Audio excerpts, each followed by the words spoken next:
क्या आपने कभी सोचा है कि जिस केले को हम एक हेल्दी फ्रूट के तौर पर जानते हैं, उसी केले से बना आटा भी आपकी डाइट को एक इंटरेस्टिंग न्यूट्रिशनल ट्विस्ट दे सकता है? जी हाँ, हम बात कर रहे हैं केले के आटे की। ऐसा आटा जो सिर्फ टेस्ट में ही अलग नहीं है, बल्कि फाइबर, रेसिस्टेंट स्टार्च और कई इंपॉर्टेंट न्यूट्रिएंट्स का सोर्स भी हो सकता है। लेकिन सवाल ये है, क्या केले का आटा वाकई इतना हेल्दी है? इसके फायदे क्या हैं? इसे डाइट में कैसे शामिल करें? और क्या ये नॉर्मल गेहूं के आटे का रिप्लेसमेंट है? आज के फिट तक हेल्थ 2.0 में हम जानेंगे केले के आटे की पूरी कहानी, इसके बेनिफिट से लेकर इसे यूज करने के तरीके तक और मिथ से लेकर प्रिकॉशंस तक। तो चलिए शुरू करते हैं।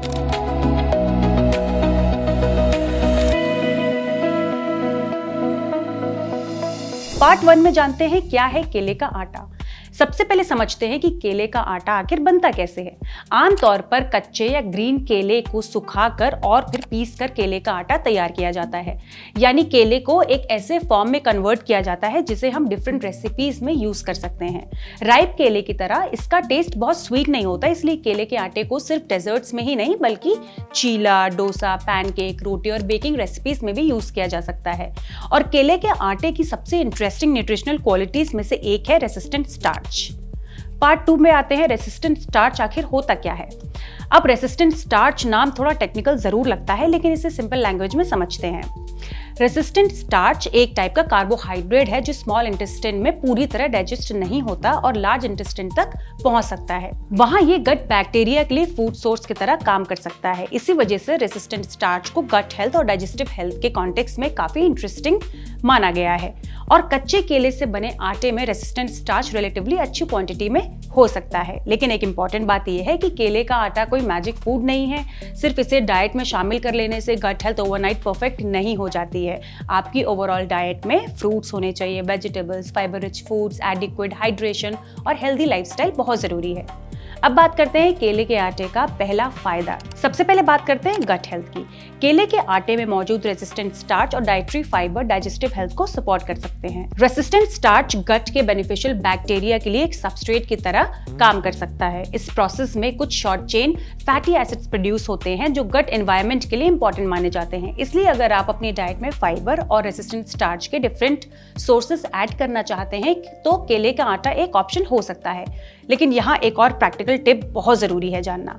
अगर आपकी डाइट में फाइबर नॉर्मली कम है और आप अचानक बहुत ज्यादा केले का आटा शुरू कर देते हैं तो आपको गैस, ब्लोटिंग या डाइजेस्टिव डिस्कम्फर्ट हो सकता है। इसलिए किसी भी हाई फाइबर फूड को डाइट में ग्रेजुअली इंट्रोड्यूस करना बेटर होता है। अब दूसरे बेनिफिट की बात करते हैं। पेट को ज्यादा देर तक भरा रखने में मदद करता है। केले के आटे में फाइबर और रेसिस्टेंट स्टार्च की प्रेजेंस की वजह से ये फुलनेस और सेटिटी को सपोर्ट करने में भी हेल्पफुल हो सकता है। सिंपल लैंग्वेज में समझे तो मील के बाद अगर आपको ज्यादा देर तक पेट भरा हुआ फील होता है तो अननेसेसरी स्नैकिंग को मैनेज करना कंपैरेटिवली इजी हो सकता है।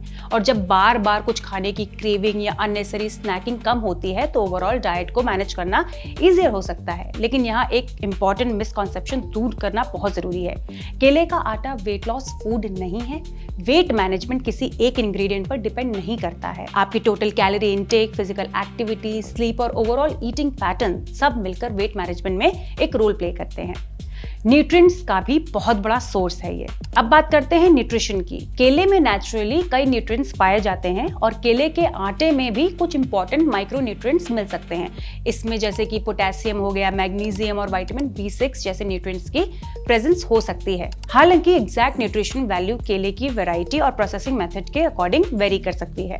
पोटेशियम बॉडी के नॉर्मल मसल फंक्शन और फ्लूइड बैलेंस के लिए काफी इंपॉर्टेंट होता है। मैग्नीशियम बॉडी के कई नॉर्मल फिजियोलॉजिकल फंक्शंस में एक रोल प्ले कर सकती है और विटामिन B6 मेटाबॉलिज्म और नर्वस सिस्टम को नॉर्मल फंक्शनिंग में इंपॉर्टेंट रोल निभाता है। तो केले का आटा आपकी डाइट में न्यूट्रिशनल वैरायटी ऐड करने में एक इंटरेस्टिंग तरीका हो सकता है। अब एक बहुत इंपॉर्टेंट और कॉमन सवाल, क्या डायबिटीज वाले लोग केले का आटा कंज्यूम कर सकते हैं? इसका जवाब थोड़ा सा न्यूआंस्ड है। कच्चे केले के आटे में रेसिस्टेंट स्टार्च होता है जिसकी वजह से इसका ब्लड ग्लूकोज रिस्पॉन्स कुछ रिफाइंड कार्बोहाइड्रेट फूड से अलग हो सकता है। लेकिन इसका मतलब ये बिल्कुल नहीं है कि केले का आटा डायबिटीज का इलाज है या इसे अनलिमिटेड क्वांटिटी में कंज्यूम किया जा सकता है।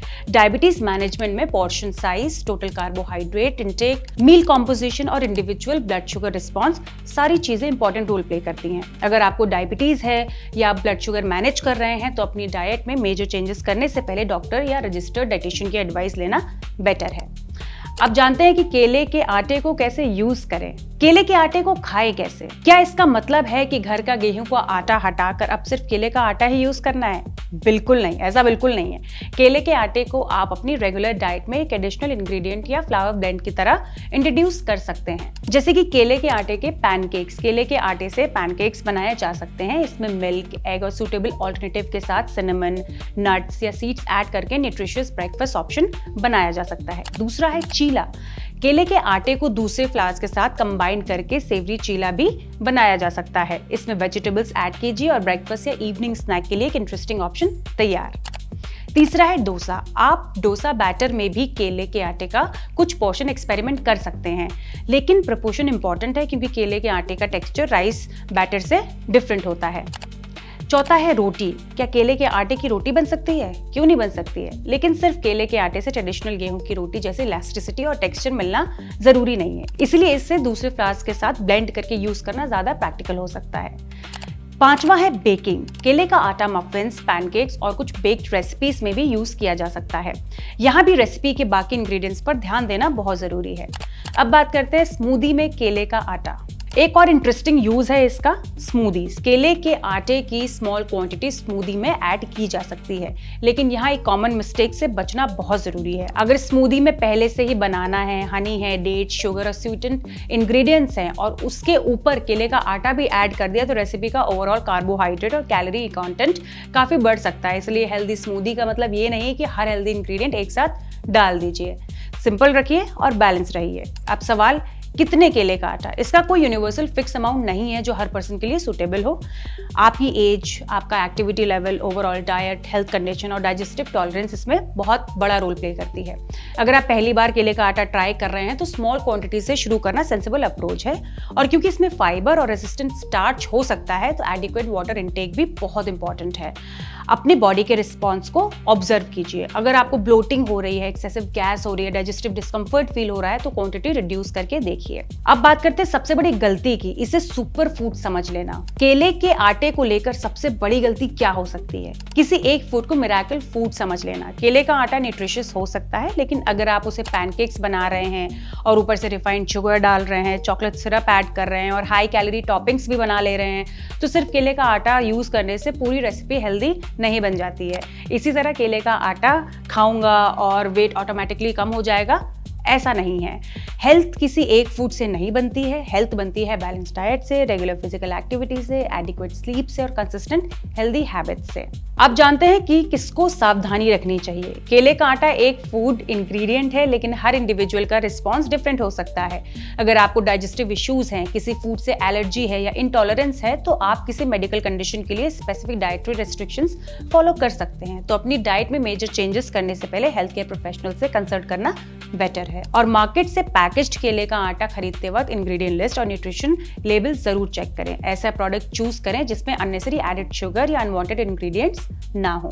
तो अगली बार जब आप केला देखें तो सिर्फ उसे फ्रूट होने के बारे में ना सोचिए। केले का आटा भी आपकी किचन में एक इंटरेस्टिंग और न्यूट्रिशन एडिशन हो सकता है, लेकिन हेल्थ का गोल्डन रूल है, हमेशा याद रखिए, एक हेल्दी इंग्रेडिएंट तभी ट्रूली हेल्दी माना जाता है जब वो एक बैलेंस लाइफस्टाइल का हिस्सा हो। तो अपनी डाइट में वैरायटी रखिए, होल फूड्स को इंपॉर्टेंस दीजिए, पोर्शन का ध्यान रखिए और किसी भी फूड को मिरेकल सॉल्यूशन समझने से बचिए।